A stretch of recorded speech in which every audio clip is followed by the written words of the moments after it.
am again joined by the amazing and illustrious Zoe and Dezzles. On our Murder, Medics, and Maid-hem edition, where we are, of course, going through one by one the Phryne Fisher series, both book and the amazing TV show, which brought us together, and I got them addicted. First hit was free. Now I've got them buying You really books. did. I was so excited yesterday and had to resist because I'm traveling at the moment. And I was at a bookshop yesterday and I found like 5 Phryne Fisher books, like physical copies, and I'm like, I don't have the space in my luggage for them, but they were like right there. I'm like, oh. See, I get that, but like, I think you have easier access to the physical copies than we do.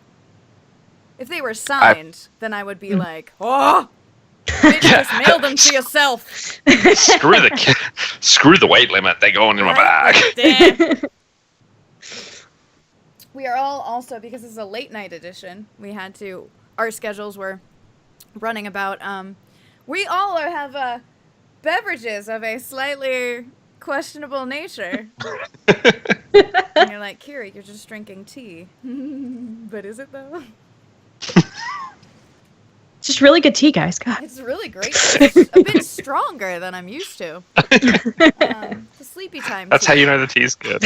Sleepy time tea, also known as a very nice Riesling, actually. The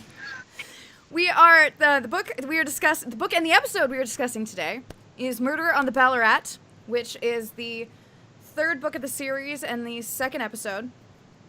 In a little bit here, we're going to run into some interesting fun where I believe the next one it's out of order.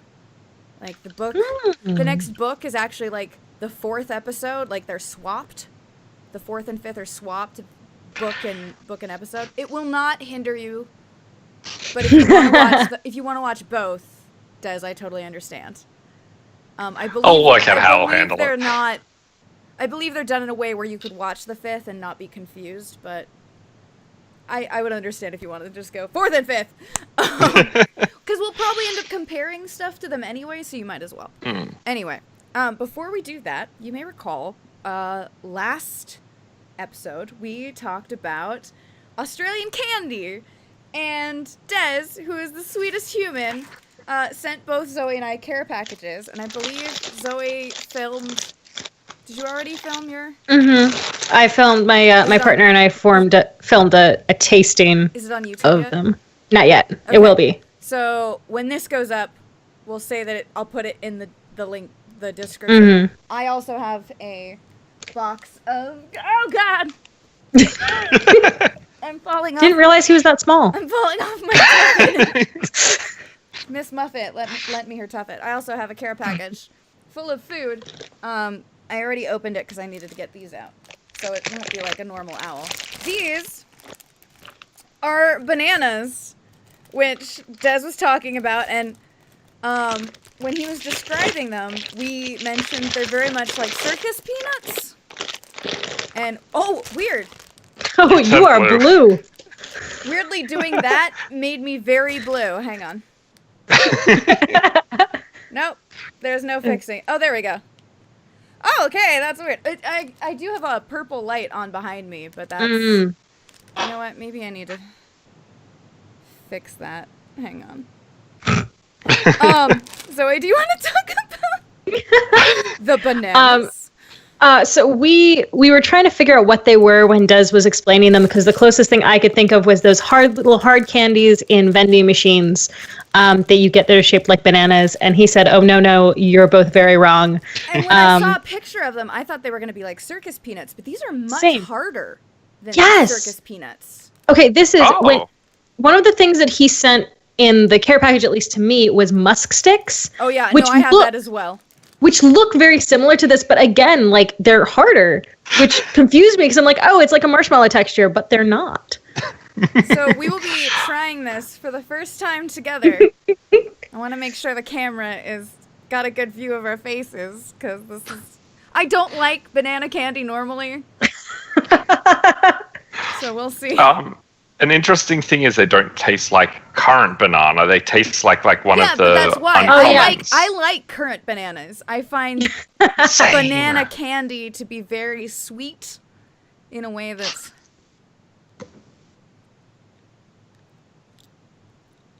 They do taste like circus peanuts, but like banana-y. It's like banana flavored powdered sugar, like the way that it melts in your mouth. It's like if you know those banana runts. It's like if No. that had a baby with a circus peanut. Oh my god, I know what you're talking about. You're right. And I have no idea. We're sending you this care package. Yeah. I already have the peanuts. Ooh, you need to tell me. I'll Venmo you like half or whatever. Sweet. You don't seem thrilled by these, Kiri. I love you, but this is vile. Like, it is sickly sweet. I can eat like maybe 5 or 6 of them before I have to like put the bag aside for half an hour. I'm not gonna lie. I'm just gonna hang on. Actually, Oh god, I pushed it out of my mouth. Oh. Just yeah, that works. Oh, it didn't work with whiskey. Oh man, it did not work with whiskey. Riesling, darling, Riesling. okay. Now I've got to think I'm gonna have to try one of these days. The wine is just enough tart that it kind of makes this palpable. So like I Best didn't thing is quite I would notice. never Did you? thought to do this if I had this in a wine glass. I just like, oh look, a biscuit. You usually eat like the bananas. You snap them in half and then like eat half at a time at most. At least I do. Also, I keep being told to. Do you guys have moon pies? Oh, you're not asking me to Believe they exist here. I think I've had them before. Maybe. We should Noted. We'll confer offline, Zoe. I feel like we should. Yeah. Get to it. And just wait until I come over to the US. Like I found like massive piles of stuff that like apparently just doesn't exist over there, and I'm just gonna like bring a pile of stuff with me. It'll be good fun. And then we're gonna like. Did I end up making you drink root beer? I can't remember. Yes. Yes. We, Oh, it was if we had the root beer float, we shared That's it. right. Yeah. Oh, that was lovely, actually. All right. Actually, this is the shirt I was wearing that day. Oh, Aw. memories. Anyway, we're gonna talk about murder. We started with candy, and then came the murder. And then the murders began. Is that just what happens when you have too much sugar? Kiri has too much sugar. Anyway, as I was saying, that actually might be enough sugar to counteract the sleepiness that wine gives me. So I'm gonna have like a major sugar crash later. All right, murder. The best thing about this book, and I would like to say that I feel that this book is proof that Flying Too High was the second book slump. I agree wholeheartedly with that. Definitely. I thoroughly enjoyed this book much more than Flying Too High. And I would also argue that it's a much more straightforward plot. Yes. Oh god, yes. And I think I can illustrate that by having you two explain the A plot and the B plot. Who would like the A plot of the murder itself? Do you want to take that, Zoe? Sure. And would you like to, Des, would you like to talk about the B plot revolving around the missing girls, the hypnotist, and Jane, who makes her first appearance? So the A plot is essentially that Franny and Dot are on their way on a short holiday on a train to Ballarat, as the name suggests. To see her family. She's got family in Ballarat. Yeah. Cousins. I noticed that. In the book. Yeah. And I'm like, in the book. Yes, because originally. Yeah, we should clarify. This is the plot of the book. Oh, yes. The plot of the episode for this is actually pretty, like, it's overall the same, but there's a lot of internal stuff that is pretty different. than the book. So this is the plot of the book. Yes. Because I almost said movie. In the episode, the reason they're going to Ballarat is to pick up the Hispano-Suiza. But as we know, she already has the Hispano-Suiza. So they're going to go visit relatives. And I'm like, she has family other than Aunt Prudence? Who still has not shown up! I'm sorry, I'm interrupting you. Do continue. That's fine. So they're on this train, and their traveling companions include a family with terrible tiny children, and a angry old woman with her daughter, who tries her best to please her but never seems to, at all, ever. And at some point in the night, Franny wakes up. She recognizes the smell of chloroform. That seems like a point to remember for later. Yeah, that was one of those things I was like, that's an oddly specific thing to remember the smell of. But she wakes up, she smells it. She realizes that the entire train car has been doused or drugged with chloroform, starts opening other people's windows, finds the old woman's compartment. She is missing. The window is broken. And I can't actually remember how she manages to get the train to stop. Oh, she pulls the cord. That's right. She pulls the cord. That's right. Yeah. And she opens up all the windows because she opens up all the windows to let all the air out. They stop the train. They get everyone out. They make a big deal about getting the children out, making sure that they're okay. You actually see her take care of the kids a little bit in the book. And then they realize that Grandma isn't here. And then they find Grandma. And Grandma has been murdered. It's not their Grandma, we should clarify. Yes, no. Old lady is just old lady, Eunice's angry mom. Old lady.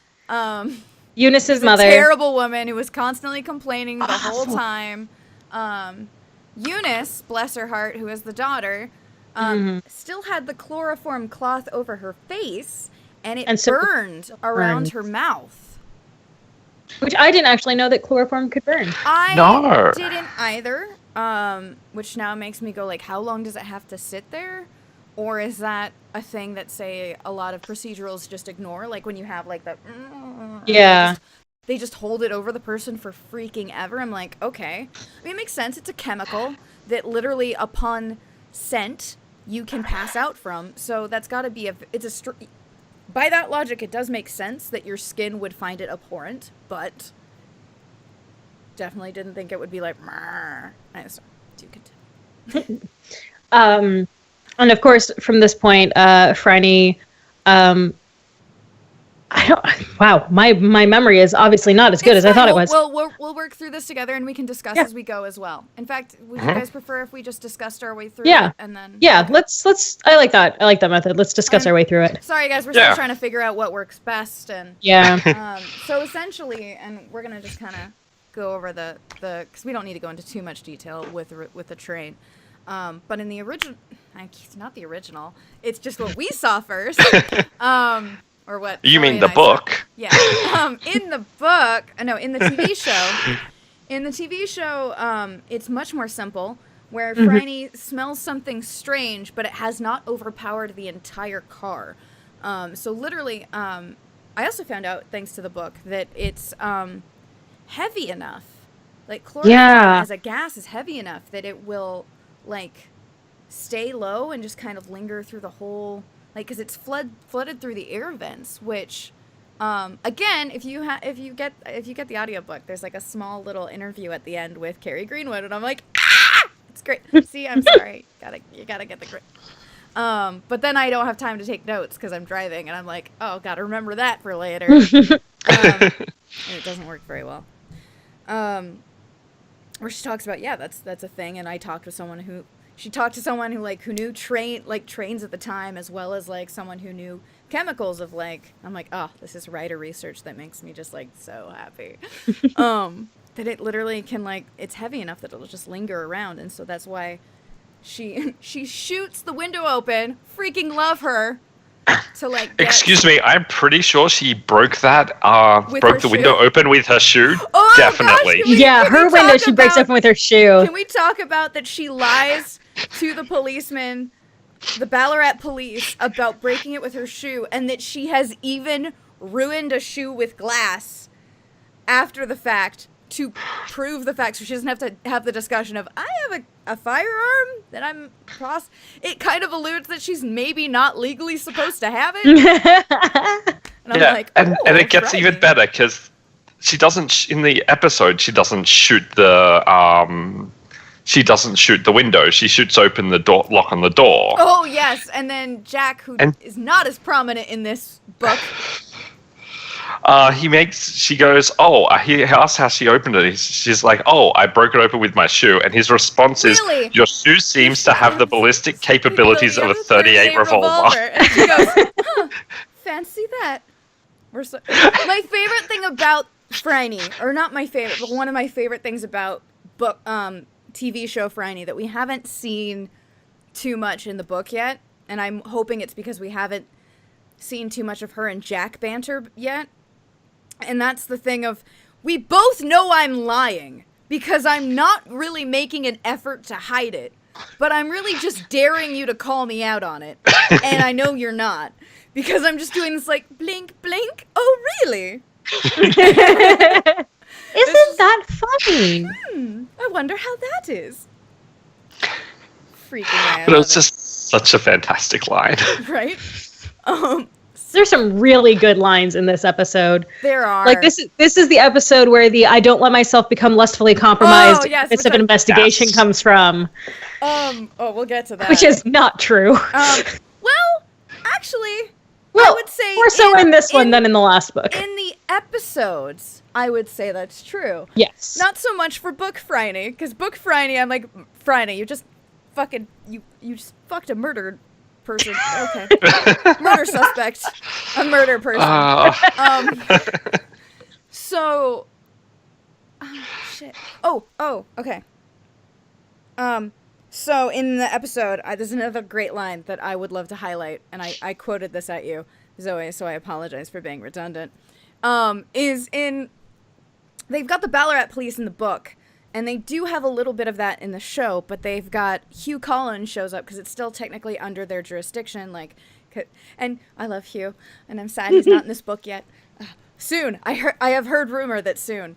Yeah, I'm really excited. I'm like, I just want to see him because Hugh and Hugh and Dot are the most adorable thing in this. They're so awkward in the carriage. She's in her pajamas, and she's like, and her eyes are darting and the most adorable, and they're just awkward, and you're like, oh my gosh, please just ask her out, because I can't, even with how adorable you both are. They aren't even a just kiss. They're a, oh my god, just please go on a date. Right? But we did get our first, I feel like, it's maybe not a now kiss moment, but it's like, we need an equivalent for now kiss for Dot and Hugh, I feel like. While the book won't have it for a while, I feel like we need a, oh!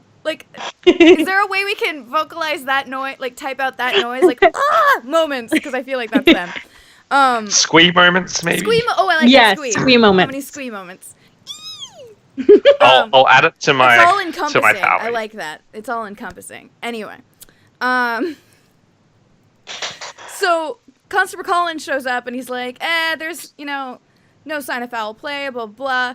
And because the Ballarat police were like, don't worry your pretty little head about crime, when Phryne tries to offer her services. And Phryne's like, Detective Jack Robinson finds me very useful. And he's like, well, I'll mention his name when I file my report, blah, blah, blah, blah, blah.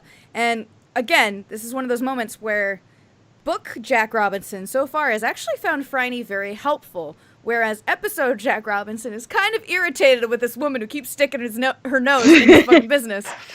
Which brings me to one of my favorite quotes, which is Hugh Collins is quoting back the inspector what had happened after this Ballarat policeman gets a hold of him.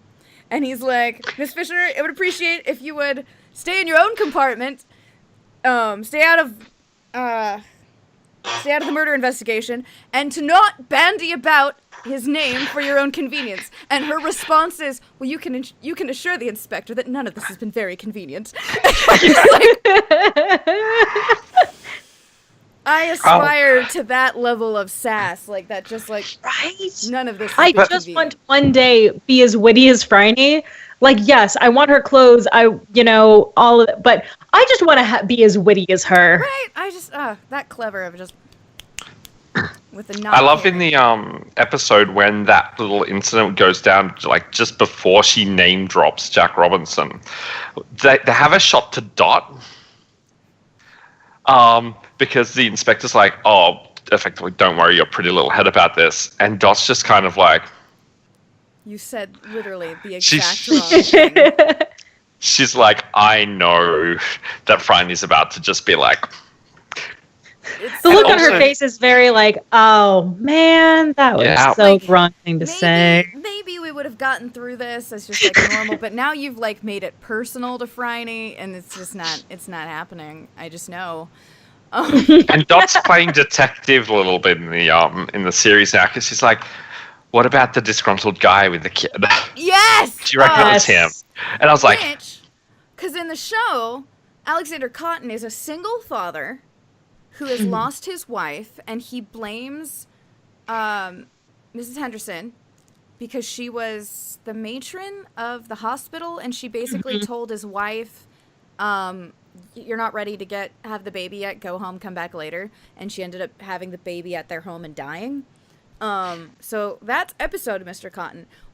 In the book, Mr. Cotton is a young newlywed with a very pregnant wife, and they have no child, and they actually have nothing to do with the murder. Not a thing. I kept Not a thing. Kept waiting for some connection, because in this show, he's a red herring that literally is invited on the train to like decoy and throw suspicion because he's got a beef with this woman and she's gone missing off the train. They know she's been pulled through the window, but they don't know really how. And you're just like, ah, shit.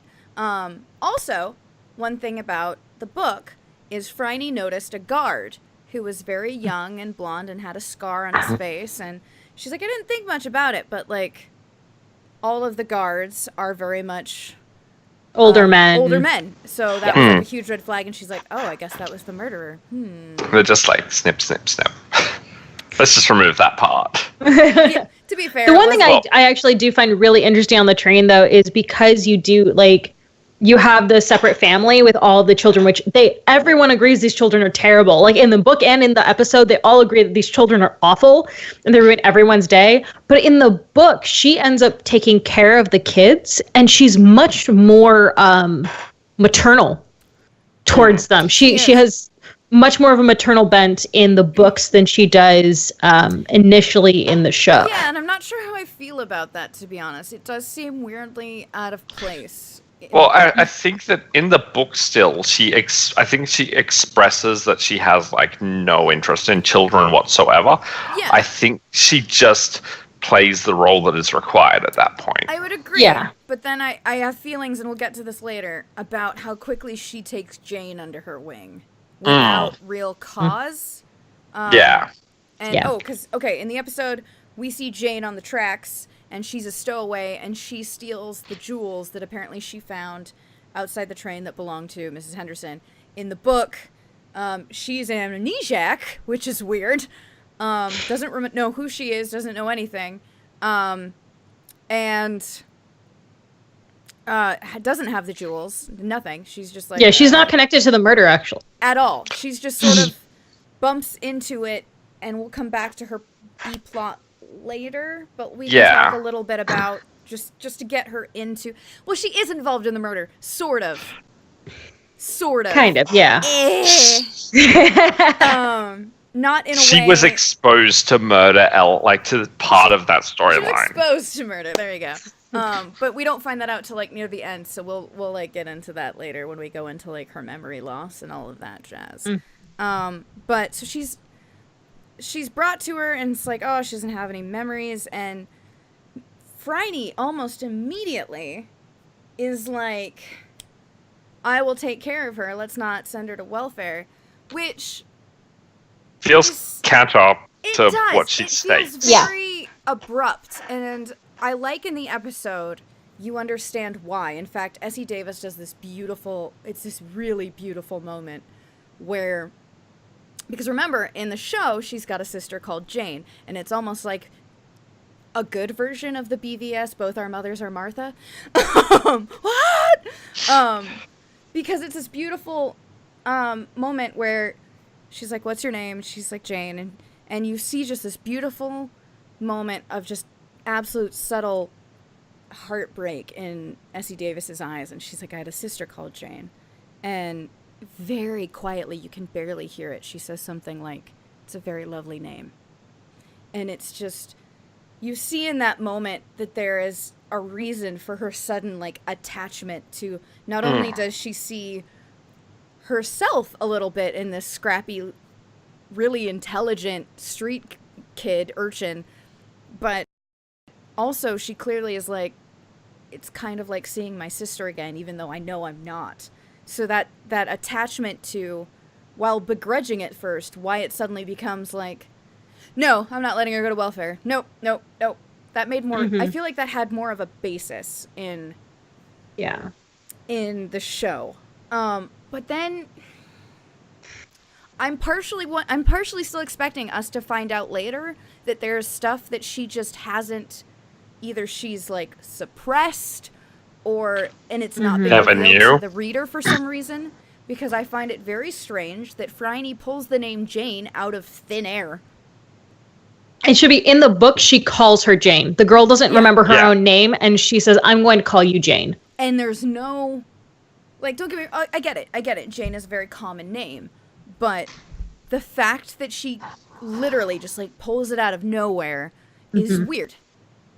Yeah, so in my head, the choice of Jane wasn't that particularly weird, but that's also from the point of view of like our, like, the 20th century, that Jane Smith is the, we don't know this person's or name. Jane Doe, yeah. Oh, Jane Doe, sorry, yeah. But so I don't think it was I get a thing that, back but then. Yeah, that's the thing. That hadn't occurred to me until like just or it might have earlier been. I don't know today. when they started using Jane and John Doe.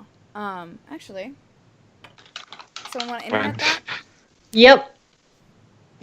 Jane Doe and John Because I know Bert also uses the name Smith when he checks into the boarding house. He calls himself Bert Smith, but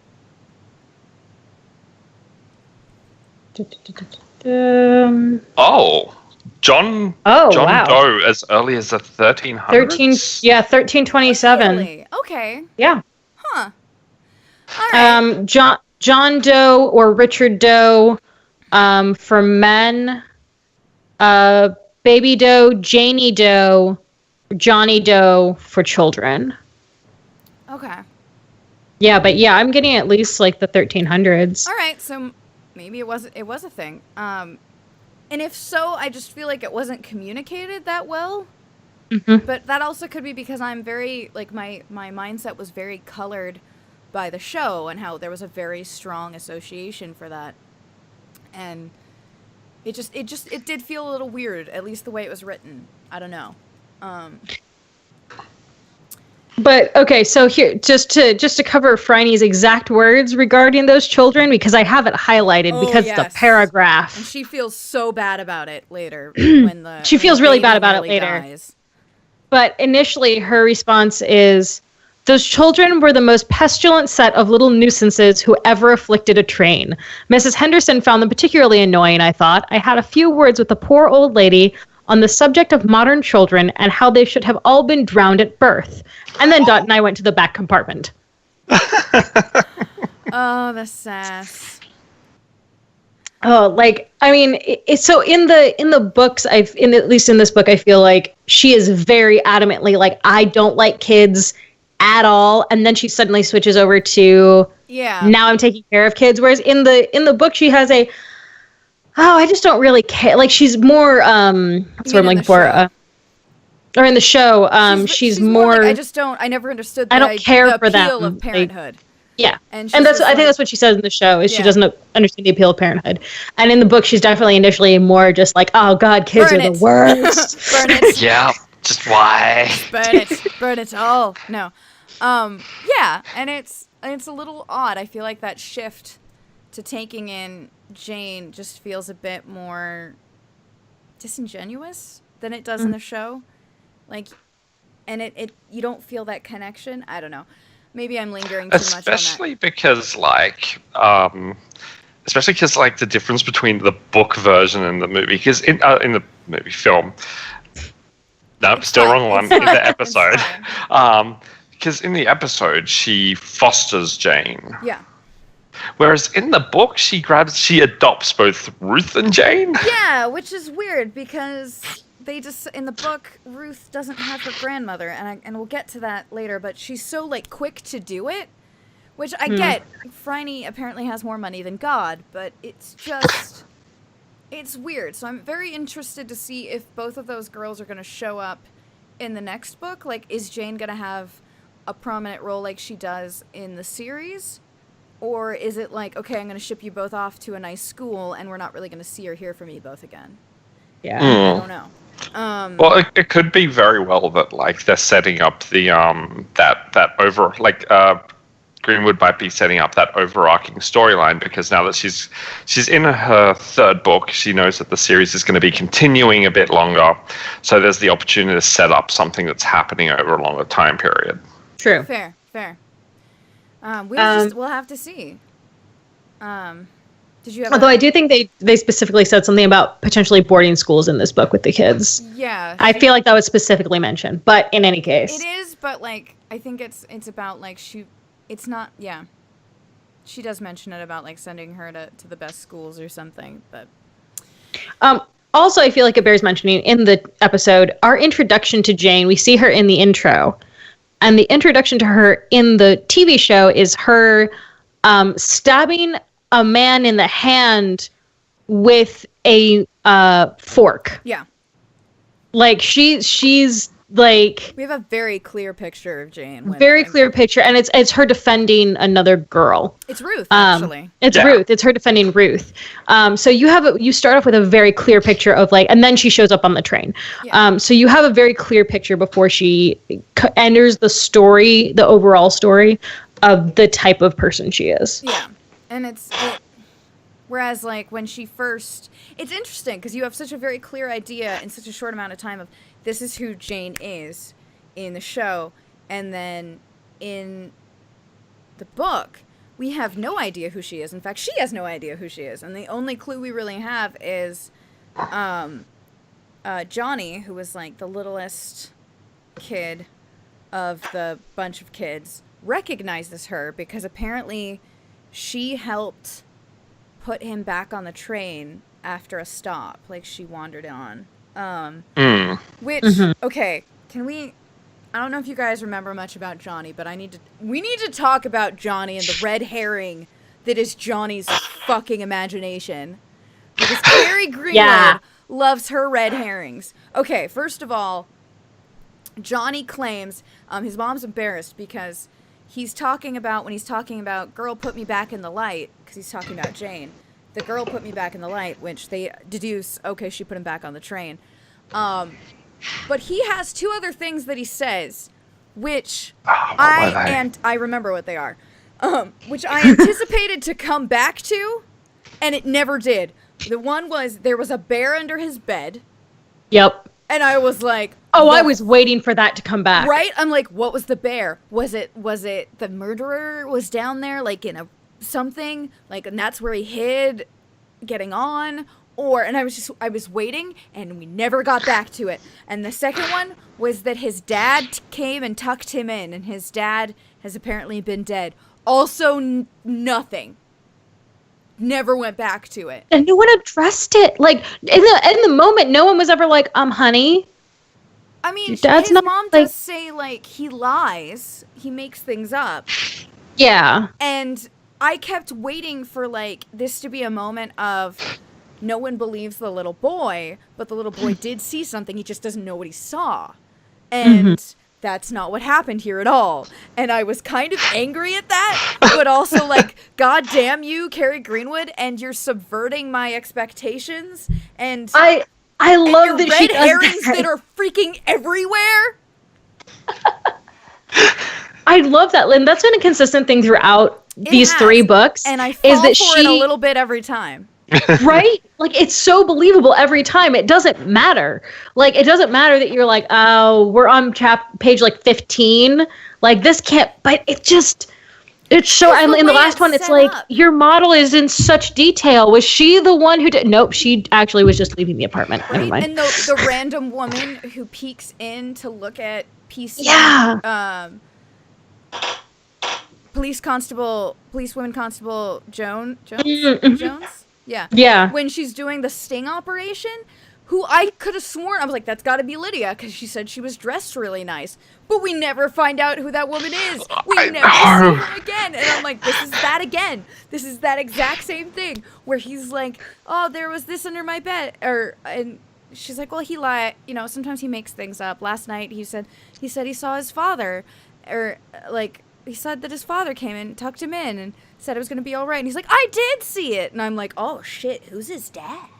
And I was like, so waiting for, like, a twist somewhere, and then it never happened, and I was kind of angry, but also like, because that is how real life works, isn't it? Actually, there's just a bunch of stuff. Right? Like, there is the genuine possibility that he wasn't lying about someone coming in and tucking you in. It's possible. It's possible that also may be something later. Who knows? But that was just a frustrating thing of like, well, it sure as fuck wasn't the murderer. Well, no. If it's the guy with the scar going into that room as a distraction. Oh, that's right. He bit him. Mm-hmm. So and also, okay, if you're watching this. I'm assuming you've read or watched the show, and either way. Hashtag spoilers. Huh? Hashtag spoilers. Obviously, you can't watch this without getting spoilers. Alistair is the murderer, and Alistair is her, Eunice's fiance.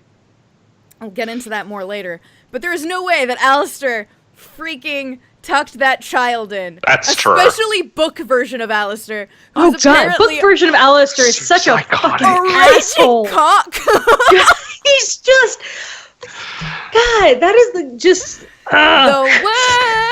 worst. No, seriously, he's the worst. Oh, he's somehow mildly, like, literally a psychopath mixed with the worst bro, like, frat boy, he's like frat bro boy you've ever met. I almost expected him to be like gay misogynist. The way that he was treating... In fact, let's just move on to Lindsay and Alistair Herbert. Which we need to talk about their names. Okay. So I was paying real close attention, because I listened to it about twice, and then I watched the show. And I had a moment where my brain went, wait a minute.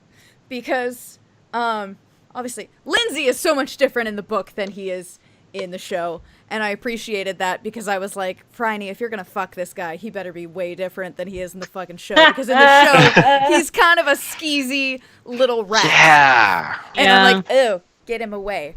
But no, he's much sweeter. And you're just kind of like, aw, you are going to get chewed up by Phryne and spat out so easily. Like... Yeah. And she's so honest with him. She says, I don't want to toy with your heart, just your body. And I'm like, well done, Phryne. I was really disappointed going into the episode how he was portrayed, because I kind of liked him and thought he was adorable in the book, and then in the episode he felt skeezy. No, I agree. Actually, that's one of my problems with the show, which I didn't realize I would. I was going to assume I was always going to be like, I like the show better all the time, and this is one of the moments where I feel like I wish they'd pulled more from the book. I wish Eunice, Alistair, and Lindsay had been more like they were in the book, and I think it would be a bit more straightforward and a bit more interesting. I really liked Eunice in the book. Eunice in the book was amazing, and she was like, I freaking love Eunice, because first of all, she's been like, she even says to Phryne right out, like, I didn't kill her. I understand why people think I would. But I didn't want her dead. Like, she was such a pain, but she only hurt me, and I was just, I was gonna wait until she passed or whatever, and I would be fine. You find out that her mom kind of lost all their money, and that Eunice has secretly been supporting them this whole time through writing erotic novels. Yes. Under a pen name. And I'm like, I just thought it was so good, and then they're like, cut it, and I'm like, I just thought that was brilliant. Erotic novel writing for a woman in the 20s. First of all, in the book, a woman in the 20s. And also, when this was published, it was published in the 80s. Yeah. No, like 90s, that's still early 90s. 90s. Oh, early 90s. But even still, like just being like, nope, I write erotic novels. Right? Like I was like, that's awesome. And of all the things that she could have secretly been doing, like I was waiting for it to be something like, and then I went and cleaned houses like every day, and just nope. But no, I sat upstairs and I writes erotic wrote novels erotica under a freaking pen name, and is apparently doing well enough that she's supporting on the same sort of lifestyle that her mother was. And I'm like, fucking and she was so surprised. It's so cute. She was so surprised it did so well. I'm sorry I talked over you. Go ahead. Oh, you're fine. Oh, him. Yeah. Oh, and there's like this one really kind of weird thing that they do in the episode where they like Dot notices specifically the book that she's reading Eunice The was Bandit reading. Lover. It's called The Bandit Lover. And I feel like that was a nice homage. I'm sorry. Yeah, and I was Really just excited. like, I thought that was going to be like a subtle reference to the fact that like that she's either like checking over one of her own books or like doing research into what else was around there. But then it's just like cut from the story, and I was like, oh. Yeah, so I don't know if that was like maybe someone liked that part of the book, like the prop person, when they're like, let's give Eunice a naughty book, just to kind of nod to that. Okay, speaking of nods, and I just realized I was going to talk about this earlier, and I got off track. Okay, Alistair. Okay, in the show, you have Alistair Herbert and Lindsay Thompson. In the book, you have Alistair Thompson and Lindsay Herbert. And I think that's hilarious that it switched, because I feel like it's an intentional nod to the fact, and maybe it's not, maybe they just actually got it very Rosencrantz and Guildenstern and mixed it up, but I would love to think it's an intentional nod that because they look roughly like each other on a rough description, it's mentioned that they could, like, that's how it's said in the show. In the book, I think it says they could be brothers. Mm-hmm. And the fact that Alistair is pretending he was in jail and was basically pretending to be where Lindsay was. Like, that whole switcheroo. I'm like, I don't know if this name swap was intentional or if someone in the department just messed it up, but I think that's freaking brilliant and hilarious. That is. And I only found that out because I had just, like, reread through parts of the book to be like, okay, gotta do the thing tonight, gotta do the thing, and then I watched the episode and heard Mr. Butler, I think, be like, Alistair Herbert, and I'm like, wait a minute. Hang on. It was interesting that they turned Lindsay into a red herring in the episode. Well, he kind of was in the book, just not as obviously, because when you think about it, they didn't actually say it was him in jail. But Alistair did set him up to get himself in jail so that he knew someone of his rough description would be there. Like, so he could lie and say, oh, I was in jail. That's my alibi. Yeah. But, like, in the book, Lindsay doesn't have a motive. But in the show, they made Lindsay Eunice's cousin. The cousin. Which is a little odd. The soul in Parator. Yeah. I was gonna say they made her mother leave everything to Lindsay, which then it took away Eunice's power and the whole brilliance of like the fact that she's made her own way, and I loved that. Maybe they thought like, I don't know why they did it. Maybe they thought they were simplifying it, but it makes me sad because I loved that so much. I liked in the book, after everything gets at least sorted out to the point where everyone's like, okay, this was definitely a murder and there's definitely police involved. Everyone can go home, just don't go anywhere. Eunice goes home with Phryne and stays with her for the duration of the book. Yeah. And in the TV show, she's there for like a day, and then Alistair. Burns in the TV show. Yeah, she has the burns, and in the book, like she refuses to let her fiance come near her, like come and see her because she's like really embarrassed about the burns, and she stays there for a while. And she and Dot and Phryne all kind of build this rapport together that I really liked in the book. That was really, really sweet. Beautiful. You also got to get the impression that Eunice didn't really have any friends. Yeah. Like, because her mom sort of drove everybody away. And she kept talking in the book. She keeps talking about, oh, well, I can do this. I could, like, you don't have to take care of me. And they're like, no, your face is burned. Like stay in bed, let yourself heal. For once. Yeah. But and I liked the fact that it like we got to have more depth to her, and we got to see more of her without Alistair.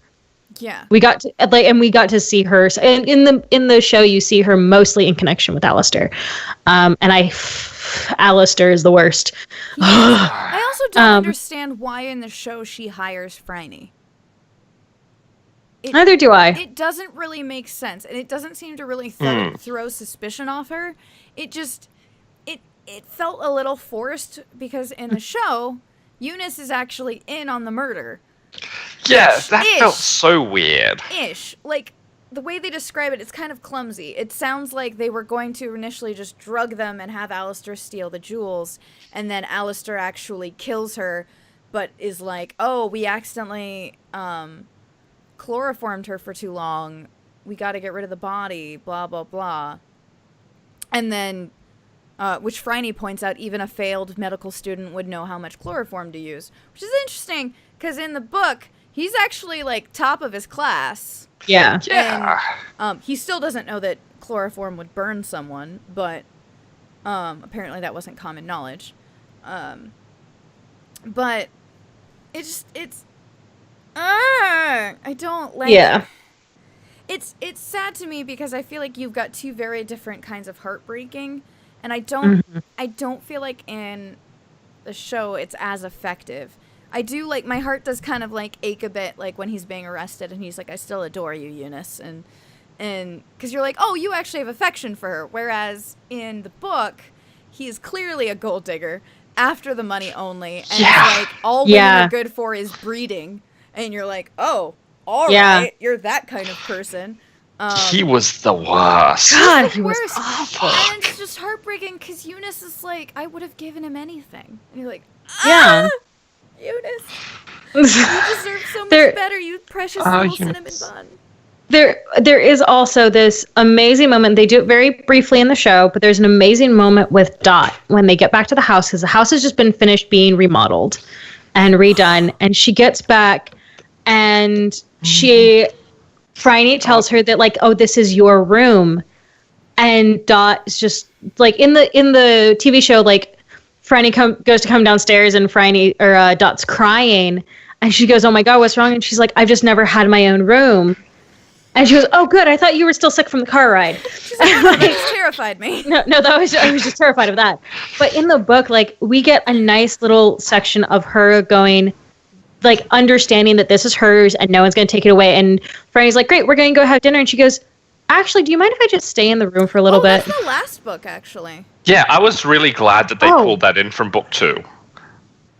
That's right. That's right. That was book 2. Wow. Yeah, no, in the show it happened. Oh, that's right. They did it in this episode, yeah. In the book, it happened in the book that didn't get an episode, so they, like, got to put that moment in. And also, I was really glad they included it. Yeah, it's just it was so nice. And it tells you so much about Dot's character with just her gratitude, her happiness, and just the simple line of, I've never had my own room before. And you're like, it took less than 30 seconds, but it was so just like, oh. It's a very powerful moment of show, don't tell. Yes. And, like, while she is telling us, I've never had my own room before, like, her reaction to that is telling us so much more about who she is as a person and what that means to her and what kind of life she's had. And I feel like Phryne just has this beautiful moment of, like, oh, I know exactly what you mean. Like, because, like, she's had that moment at one point. Like, it was just a very long time ago when she was 12. But it's like, oh, Dot, I'm so glad I could give you this moment. And it's just, I love them so much. Ashley Cummings just does such a fantastic portrayal of Dot. So good. She does. So good. Okay, sorry, I've gotten off track in my love of them. I do want to talk about, and this is only because Mr. Butler has already been a part of, because this is the first time Mr. Butler appears in the show. Because as previously discussed, the last book we did not have a corresponding show. So Mr. Butler arrives, is under the impression that he's going to be working for a spinster, And he's like, it'll be A nice nice, to... sensible lady Yeah, a nice, who will have a sensible strict lady. schedule. I hear she's related to the king. It'll be nice to be, to be working for a woman who enjoys a nice, a nice, sensible lady who enjoys the quiet things in life. And Bert and Cess are like, oh, you're in for something. But one thing I would love to appreciate is the fact that Mr. Butler, when they arrive, first of all, Phryne's like in this big red car, and she's like, all right, and she's got multiple people with her. Then when she left, she's like, okay, I'm sorry. I would have telephoned that there was going to be more of us, but we've all been a bit of a shock because Eunice's mother's been murdered. Oh, and watch out for that one because she steals stuff. And then she goes in, and then she comes back out, and she's like, oh, be careful with the hand luggage because my gun's in there, and it still might be loaded. And my favorite thing is the absolute sereneness in which Mr. Butler takes this, and he's just like, thank you for the heads up, ma'am, or whatever. And first of all, we know he's apparently he used to be part of the AIF, so you're like, okay, that makes sense why you're like, all right, this is my reality now, adapt. But it's like he realizes, all right, my expectations are not what this is. Clearly, this is the norm for her because she's acting like, okay, this is this is like her normal, so this is now my normal. And you're like, okay. And he just takes it in stride. And I think that endeared me so much to Mr. Butler in the show. Like, I instantly loved him for that because it wasn't like, oh, I'm just going to accept this because the plot has told me to. You kind of see him doing this. All right, this is my new life. Okay. And then and then later when he's helping her subdue the hypnotist, which we'll get to him in a bit, he said, she's like, you can hold your own, Mr. Butler, and he's like, says what battalion I think he's in. He's like, AIF, and it's like, you were in the infantry, that's why. And he does have that nice line, which is like, compared to, once more going to the books compared to the series, because we don't have Mrs. Butler, and he just kind of makes that, when he's like, I hear she's related to the king. He's like, Mrs. Butler would have loved that. And you're like, oh, my heart. I'm not going to lie. We haven't seen a ton of Mr. Butler in the books. He's just been a very, Butler-like character. He doesn't quite feel like family yet in the books. Whereas I feel like in the show, Mr. Butler is like, that he's going to be immediately one of the people, like, with his elbows deep in. And so far... He's been kind of just a sort of side character who's still there. I love that he makes a comment in the book about how he appreciates that Phryne's taken a lover who's now a lawyer because the last one was a painter and he left canvases everywhere and washed his brushes out in Mrs. Butler's nice sink. I love that he didn't like that. I also love that they're very, they've adapted very easily to the fact of, all right, we live with a woman who is sexually free. Okay. He even comments that I think that young man did you good, miss. Yes. She's more relaxed, and I'm like, all right, Mr. Butler, all right. So he's not quite as involved yet, but I do like him. I think I still might show Mr. Butler a bit more endearing, but that also may be his actor is just amazing. Fantastic. And I'm still looking forward to finding out how we get from where he is now to to where I first met him. Yeah. 1, 2, buckle my shoe. That won't make sense to any of you yet. So yes, okay. So we get home and we've got all the people there, and Eunice is recovering, and we've met Alistair Herbert. No, who is he in here? Yeah, no, he's Alistair Thompson in the book. And Lindsay Herbert, whatever. They're basically... I'm just going to call them Rosencrantz and Guildenstern for the rest of this. I don't... Right? What? But, I don't... Wait. Do you not know Rosencrantz and Guildenstern? No. It's a Hamlet reference. Oh, okay. Okay, so... I need to read more Shakespeare. Rosencrantz and Guildenstern are... little detour. Are two characters who show up... They're Hamlet's college buddies, essentially. And they're brought in to basically find out why is Hamlet acting so weird by the king and queen. However, they are... weirdly, they're so a-characteristic, it's kind of a joke because you can kind of use them interchangeably, which is a joke in a lovely play by Tom Stoppard called Rosencrantz and Guildenstern Are Dead, which is hilarious and brilliant, and they're constantly mixing them up, and it's amazing. And I think it's mostly based on, there is a line with Claudius and Gertrude where they're first talking to them, and it could be taken because he's like, something fair Rosencrantz and Guildenstern, and then different character. Gertrude is like, thank you, Guildenstern, and to your Rosencrantz. And it almost, like, you could take it where she's saying it in the opposite direction, but it really also sounds like she's correcting Claudius on that, like, yeah. no, that's him and that's him. So it just became this joke. Timon and Pumbaa are also based off of Rosencrantz and Guildenstern, but obviously they have infinitely more personality. So yes. So I feel like Alistair and Lindsay are sort of the Rosencrantz and Guildenstern of this. If, like, you know, Rosencrantz was adorable and Guildenstern was a misogynistic prick who, like, clearly hates women. He's just... So they have that meeting. Lindsay and Phryne have a moment where they just kind of start making out on the couch, and... because he's like, I'm kind of in awe of you. You're a lady detective. I thought you'd be a spinster, but you're so sexy. And she's like, I am, aren't I? This is where we got, I think, our first nipple count in the book. I think so as well. Yes. Yeah. Because his arm was brushing up. And it's like, boop. It's basically what's described. Yeah. And it's kind of hilarious. I've had people be like, just bring up of like, these are funny, and I'm like, I mean, yeah, but I still enjoy it, like, not in a like, I find this sexy and enjoy.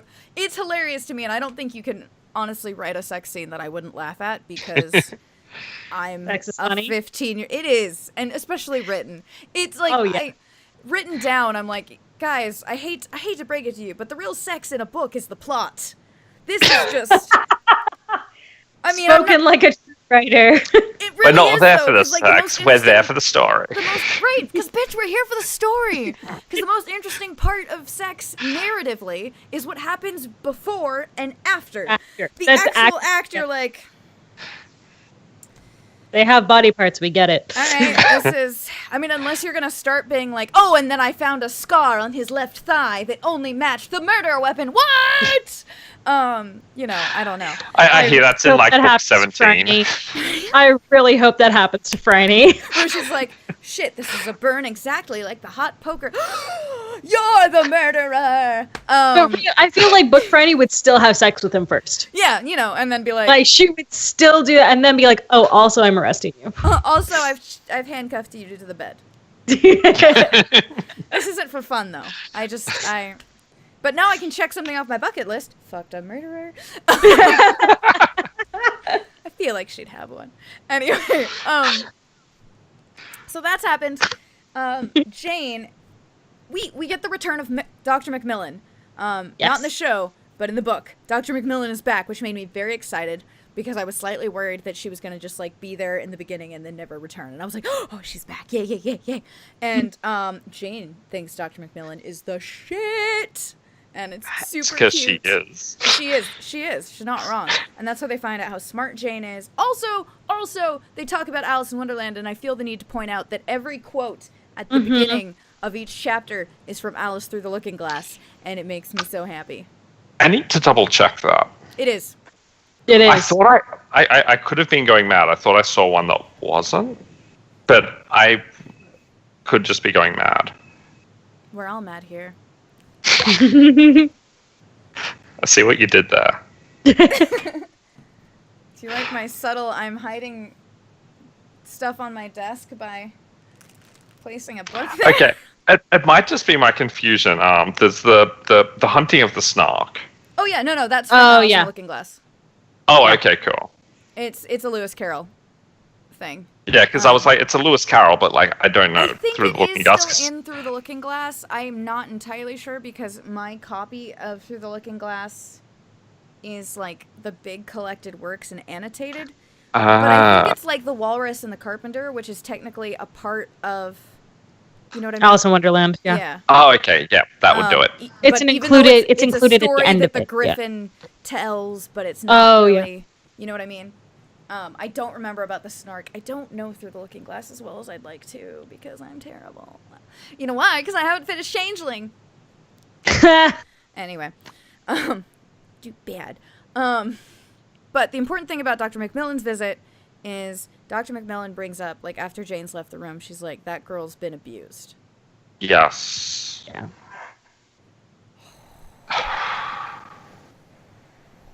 That was a substantial difference between those two storylines, between the book and the I don't know if it's sexual, but she's been abused somehow. And that's possibly what's causing her trauma of not remembering. I think she does establish that she doesn't think that she was raped. Yeah, she doesn't think she was raped, but that doesn't necessarily mean she wasn't sexually abused. No. Like, but they just make that distinction of, like, it was not this, but I don't know if it was something sexual. I know that at least by the implication of some comments by the magician we guy. know she actually wasn't because he decided she would be worth more if she wasn't touched. But Macmillan has that suspicion. She's like, I don't know, but some kind of abuse has happened, which we end up finding out is physical, like being hit, as well as some severe mental abuse. So do we want to go ahead and address the B plot in the book? Let's go back to the B plot and then work our way back to this, because I feel like we've converged at a point where if we go further, it's not going to make sense. They're really wrapped together. So let's go. Des, would you like to start us off with that? So, going back to where we started, Jane is found on the train when they get to Ballarat, because there's she's basically there, and they're like, we don't know where this girl came from. She had a ticket, which was valid. It was one way, and she was just confused because she had no idea who she was or why she was there. So they bring her back to where the train was stopped in the earlier town, and Phryne was like, well, I will see if I can work out where she is, and decides to name her Jane. I think the next day... what they do is they get some photos taken of Jane, and basically the police advertise them, and then Jane's aunt Gay, was it? Miss Gay. Miss Gay. I believe... I can't remember how she puts it. Phryne says something along the lines of, never was a woman so prolifically misnamed, or something like that. Because she's like the most sour fucking creature. Do continue. Who's basically like, this is my niece. I would like to take her home now. And Jane has a negative reaction, definitely in the episode. She's really panicky about it, but in the book, I think she's just kind of portrayed as uncomfortable. And Phryne's basically like, you can show up with proof to my solicitor that you are her aunt, and then I will hand her over. And on the side is kind of like, but I'm also going to adopt her. Yeah, it's very much like, but she's been clearly abused while in your care, so I'm not actually going to hand her over because fuck you. At this point, we get Bert and Cess back in. Yes. Who now at this point now have their new taxi. Yes, I don't know if they are given a new taxi in the books. I can't remember. Is that? I'd have to double check. I don't know. I think she does. If it is, then I think it's done in a past book. I don't know if it happens in this book. I'd have to double check. Definitely happens in it's so great. It's so great because they're in the show. They're dropping them off on the train. And she's like, what would I do without you? He's like, well, you're going to have to find out because we're not, we're hitting the bricks. She's like, oh, I was hoping you would help me move my stuff in. And they're like, our old jalopy can't carry any big furniture. He's like, oh, all right. Well, if you show up at this address, I've left a token of my appreciation for you. And they get there, and it's a brand new freaking black cab taxi. It's super nice. And Bert is all crotchety, and it's like, we left the duck so we didn't have to lick the boss's boots. And Cess has just got this big grin on his face. Yeah, he's like, Miss Fisher's boots are different. And I'm like, aw. Bert and Cess. I like them so much. They're so great. So Miss Fisher sends, I think, Bert and Cess off to do a little bit of investigation about where Miss Gay, rent a room, I guess, that she runs. Like basically go find out where this woman lives. Bert sees that they have rooms for rent at this place, the address she left. So he's like, hey, Sess, go around the corner. I don't want her to see you. I'm going to pretend to rent a room. And so he does. And he runs into Ruth, who is Jane's best friend. And he goes ahead and gives Ruth some money to just give her a little bit of information, which she really latches onto him really quickly. I think she says that you're not. She's very quick to be like, you're not like the people who usually stay here. What's your deal? And he actually talks to her like, I think it's because he talks to her like she's a real person, and is like, hey, do you know Jane? Da da da. Well, I'm investigating this woman, and I think it's a matter of she realizes you actually could help me. Because you're basically investigating this woman who adopted me out of an orphanage, who's terrible. So she, goes to such trouble to, I'm going to tell you this, I'm going to tell you that. We also, at this point, encounter the magician, who Bert recognizes from, his previous performances around the place. Yes, they have a slightly different relationship in the episode where, Bert had been hypnotized to pretend to be a chicken, and Bert was like... In the show, he freaking leaves. And has to be told by Sess to go back in. Back in the taxi. He's like, I'm not doing it. The guy's a freaking hypnotist. And there's a moment, and Sis just goes, don't want to make you look like a chuck. And he just gets so, angry. And lay an egg. And I'm like... So good. So Bert rents the room. He encounters the magician. In the books, you kind of see the magician being treated incredibly well compared to the other people living in the building. He gets his own special nice meals where everyone else kind of gets trash. At this point in the episode, Bert's also kind of compromised. Fancy man. He's the fancy man. We also, in the episode, we see Bert get compromised. Oh, yeah. And that doesn't happen in the book, does it? Yeah, no. In the book, the magician tries to hypnotize him in the car, but Sess kind of is like, oh, that's right. And he's like, nope.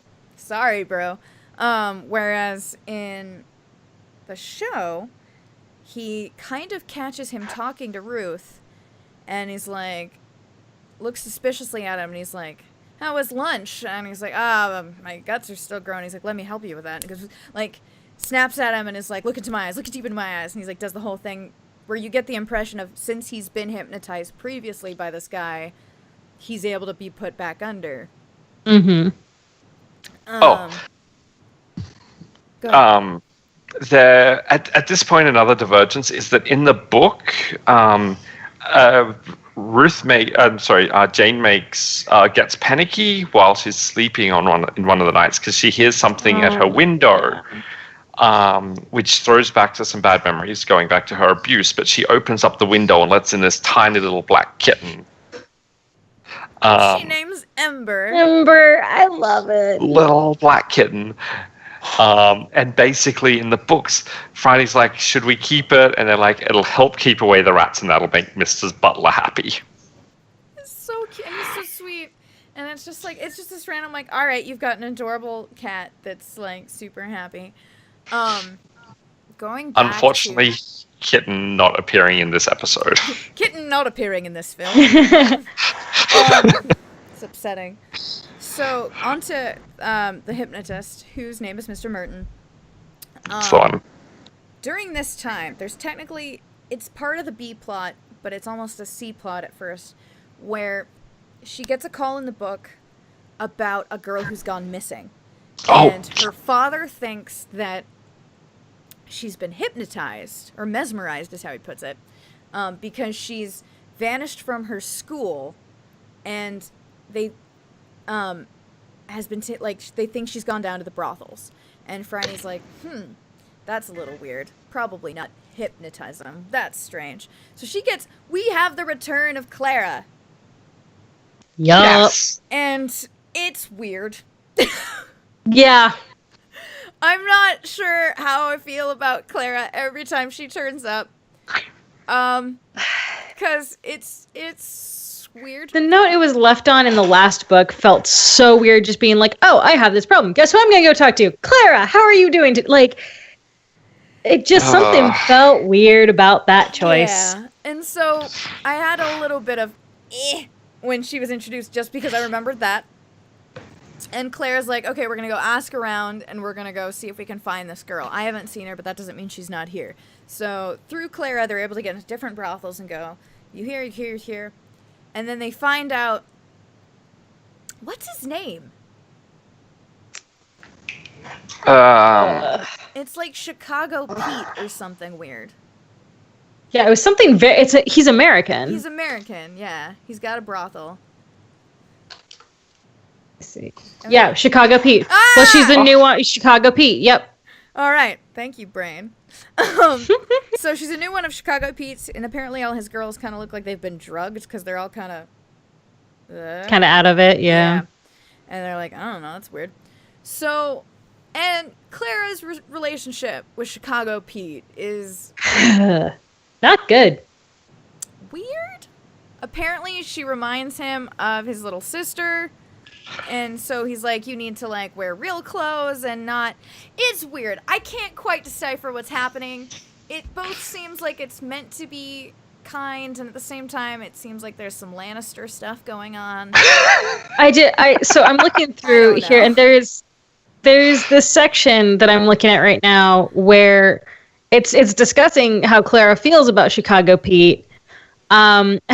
She's producing a knife from out of her pocket, and she says, even Chicago Pete knows not to muck with me. And then Phryne wondered what elemental force she had let loose on Gertrude Street, and decided that Gertrude Street could look after itself. Yes. I think that... See, if she had been introduced with that, I probably would have a much better... I don't know. I'm not sure what I feel about Clara. They find the girl, find out she was hypnotized. There's a weird thing where she gets the cook, who apparently knows voodoo, and is from Nolans. It's a little weird. There's something about it that I was like, this seems questionable. Yeah. Because this seems a little, like, Carrie Greenwood, I know where you're going with this, but I'm like, this seems like maybe you should have stuck with, like... Maybe not voodoo. Yeah. It was a weird thing to pull out of the air. It was. It felt out of place, and it also felt weirdly like a bad stereotype. Yeah, I'm trying to find a better... It was a like, oh, it felt like an easy thing. It felt like an easy stock character. And it was like, this is okay. So they pull her out of the hypnotism with this voodoo, and that's great. This girl is, like, freaked out. She's like, where am I? Da-da-da. She talks about this guy who talked to her outside of school, and I realize, oh, so there's a hypnotist who's been going around hypnotizing girls and then selling them into brothels for money. Wow, that's super fucked up. And they don't really super go into it, but you're suddenly realizing, like, this girl has essentially been, like, roofied mentally for goodness knows how long. And it's just, It's an entire fucked up situation. And she sends her back to her father in a taxi with Bert and Cess, I think. Yeah. Yeah. And it's like, be very slow, like, be careful, like, you know what, give her full control. And then they go off on their way and get randomly attacked.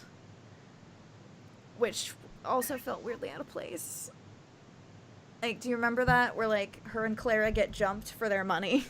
They think at first Chicago Pete has gone back on his word, and no, it's just Phryne looks like she had money.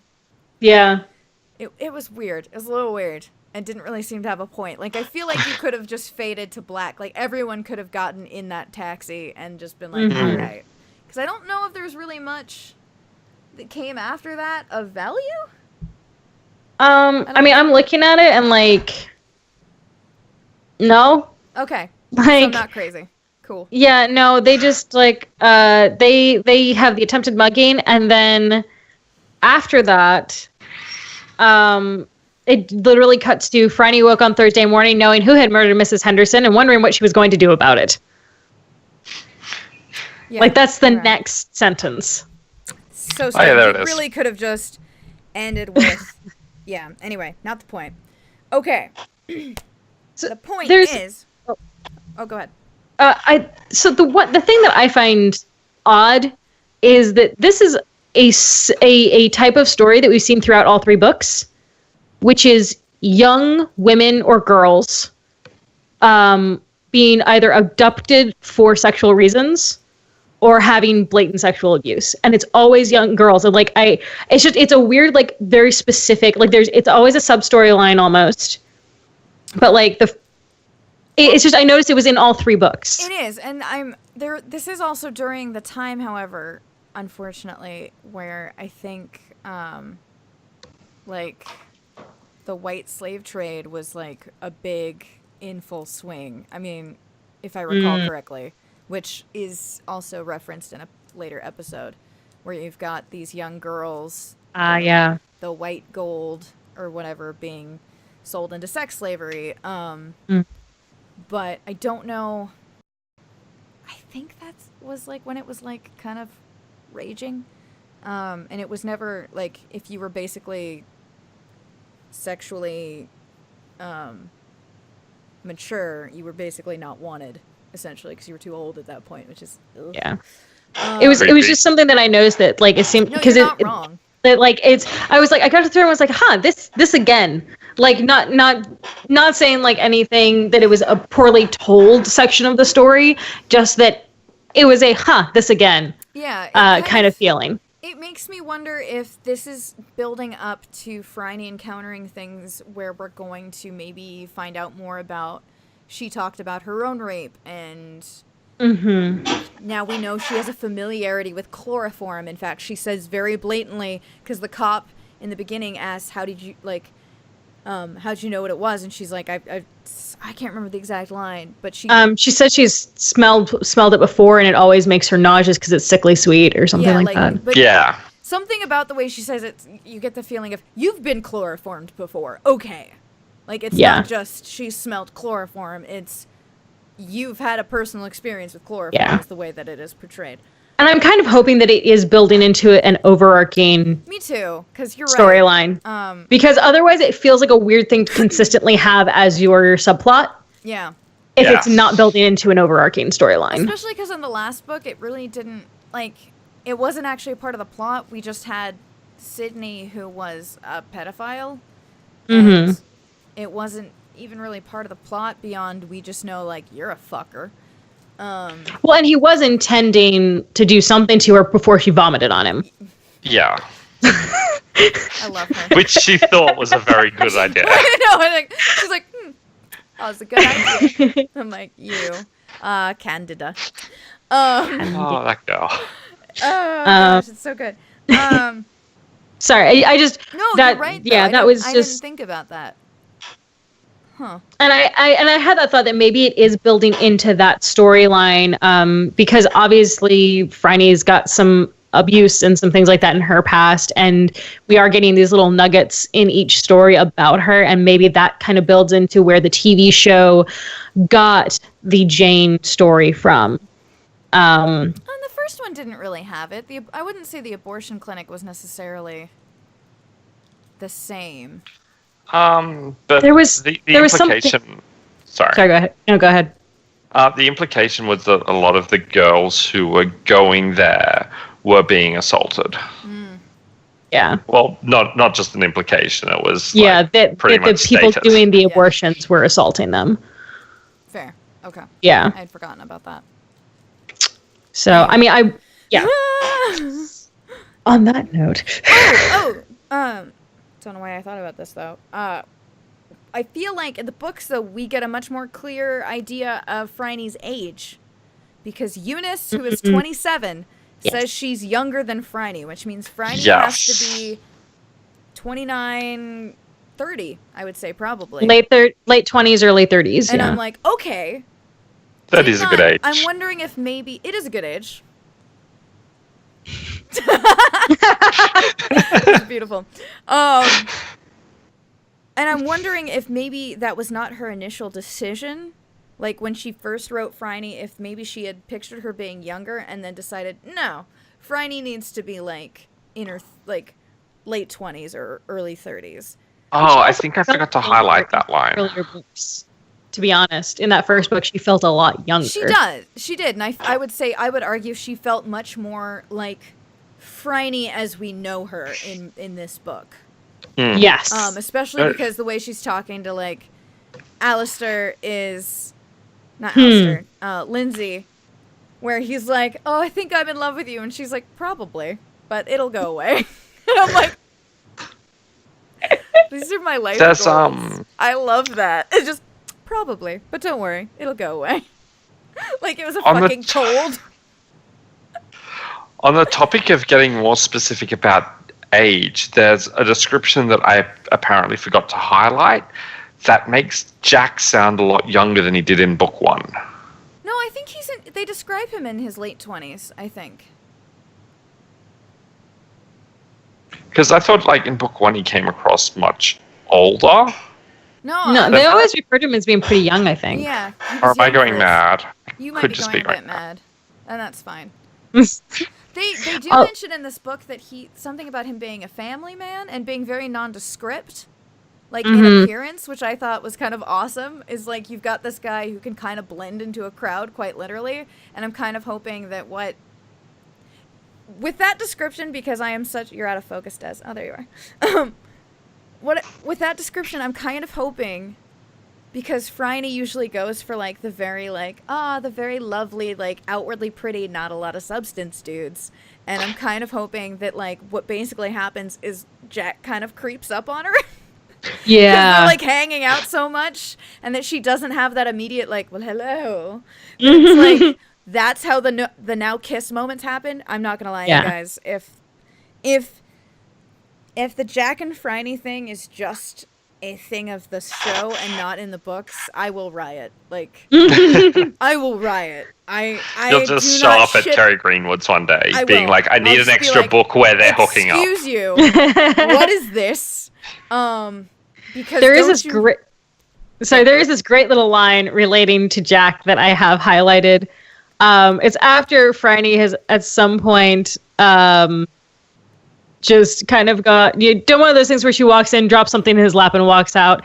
And it just says, the cadet was very impressed that the detective inspector could swear for so long without repeating himself. Oh, I love that. That was the most beautiful. That gave me such an image of Jack, and also a respect and love, because we don't really get to see him like. I want more unlaced. Jack. Yeah. It was like very much like we usually see him like, yes, I am very, and I love his little musing when she's taking Lindsay off for the second time, and he's like, for the first time, she's taking Lindsay off, and he's like, oh, I wish that I could interrogate that easily. Oh, well. That's like, right. There's also this great line where he's asking her about Lindsay, and he says something along the lines of, what, he didn't, take advantage, did he? And she goes, I assure you, if there was any advantage, I would be taking it. So good. And he's just like, okay. There's no judgment, and I'm just like, oh, I love you, Jack. I'm just, I'm waiting so impatiently, being like, now kiss, now kiss, now kiss. Give me more. I feel like we had our first kind of now kiss point in the video, the episodes in this one. Because there's this fantastic point when they're on the train and they're kind of right. I don't know, when they're sitting and they're having this, their faces are this far apart from each other, and they're kind of having a discussion. And then Collins is in the background being like, hey guys, hey, and they're just back and forward, and their faces are this close to them, just it's a very subtle one. I feel like when I first watched it, I would not have shouted now kiss, but definitely when I watch it now, I'm like, ah, do the thing with your faces. Right, back to the plot. Which one thing I need to bring up is when she brings him home, at one point they're talking. Oh, so okay, she brings Lindsay home, and Robinson stays to catch Alistair to be like, hey, we're going to talk about where the fuck you were the night of the murder. And so after that, Alistair storms into Phryne's house, fucking pissed. This is only in the book. This does not happen in fact, I feel like Alistair's kind of like bland and doesn't really appear much. No one is as interesting in the episode version, at least of the three suspects. No one's as interesting. Yeah.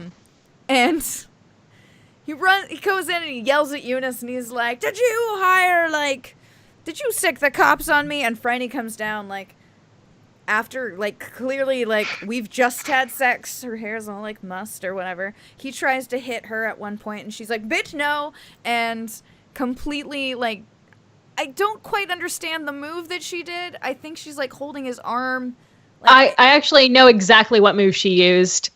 Because it's one that I learned in a martial arts class a long time ago, and it's essentially bending their wrist back in on itself, so your arm's kind of behind you, and because you can't move once your arm's back and your wrist is bent like this.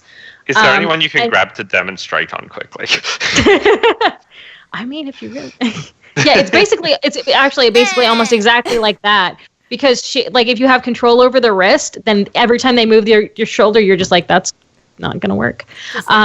So yeah, that's actually, I know exactly what that move was, and it made me very happy. Because excellent. Sorry, please go ahead. No, you're fine. No, that actually helps because I was like, I think I kind of understand it, but I don't really. And then when you said the thing, I was like, oh, this thing. Okay, yeah. So she does that, and Lindsay's like, oh my, she can also defend herself. Hello. So they have this big outburst, and then he sulks out, whatever, and we were like, that was fucking weird. But the important thing is, after that outburst, Lindsay's talking about, well, we used to do everything together, and this is like the first time we haven't done something. And in that, he talks about that Alistair used to be a great climber, but hasn't done it since he lost one of his partners climbing and has always blamed himself. So we are suddenly going, aha, we now know Alistair is an expert mountain climber. Okay. We also know that he apparently is a good actor and once played Captain Hook and had scars all over his face. And she's like, really? How do you do that? And he talks about, oh, you just put glue and it makes the skin pucker. And she's like, interesting. Because she remembers the scar that young guard had. And she didn't get a good look at him other than that. So it's like, interesting. I believe we also find out, and this is super gruesome, the way, and it's implied in the show, but I don't think it's really like... It's actually not implied in the show, because you see her body in the show. Yeah, no, what I mean is like how she gets up there is implied, but I don't feel like they really explain it as much, because I always kind of was like, how did he get her up there? It's a little weird. Like, and then in the book, they kind of explain what happens is noose is wrapped around her neck, attached to the water thing, and she's yanked out that way, and that's why she was hanging up there in the show. In the book, she's then dropped, so it looks like she'd been trampled. Really freaking gruesome. Yeah. Like he didn't just kill, like, he killed her and then... Yeah, damn it. He had a very clear hate for this. And I believe they say he lands on the body after he jumps down to avoid making footprints. And so, like, he steals all her jewels. Her face is apparently intact, but when they show, like, the rest of the body, Phryne is horrified because it's, like... And the Ballarat doctor actually thinks that, like... Because he doesn't know what happened. He thinks that she was literally trampled on by a bunch of feet, like, stomped down on. And he's not entirely off, really, in the end. Yeah. It's just because it goes to show that Alistair's fucking crazy. God, Alistair's the worst. The worst. Yeah, I'd actually say that Alistair is one of the first characters, actually, out of the 3 books, that, like, just from a basic description of what he has done and his thought process of it, gives me the fucking creeps. Yeah. Yeah. Like, he's one of those things I'm just like, oh God, like, you have a fiance who really loves you, and you have all these people who vouch for you and talk about how great you are, and you hung a woman and then jumped on her body. Yeah. It's disturbing. It's a lot of no. And Yeah. Like, thank God that he got caught so Eunice didn't end up, like, because he stuck probably with him. would have. Oh, yeah. He would have eventually done something to get rid of her. Like, if she, like, it would be like, okay, you've had a baby, like, give me a son, and then you'll take care of him, and then when you're no longer useful, I'm gonna get rid of you. Because that's the mentality. And Yeah. you know that the moment he found out that all her money was coming from books, he would not have had that. He would definitely not have had that. Fuck. Anyway. So, So, also, what we end up finding out is the trauma that Jane has endured that has also affected her memory is, apparently Jane's grandmother hung herself. And this was something that Mr. Morton used to, like, torment her with, and it was awful. But she sees Alistair hanging this old woman. Like, she sees that. And that's what makes her go, oh, shit, because the trauma. Boom. And so she, like, loses. She's like, I don't know what's going on. I don't know what is. I don't know anything. And, oh, gosh. Okay, I'm sorry. This is going so much longer than I think we wanted it to. And I apologize. Extra long episode. Da, da, da, da, da. Oh, crap. Okay, so, one of the things that is also in the show and that's sort of in the book is essentially Lindsay spends a night in jail. The night of the murder, he spends the night in jail. This is accurate. Like, in both, this happens. In the show, it's because Lindsay is a skeezy guy and was getting hookers, and he's locked up for that, for soliciting. In the book, it's kind of adorable.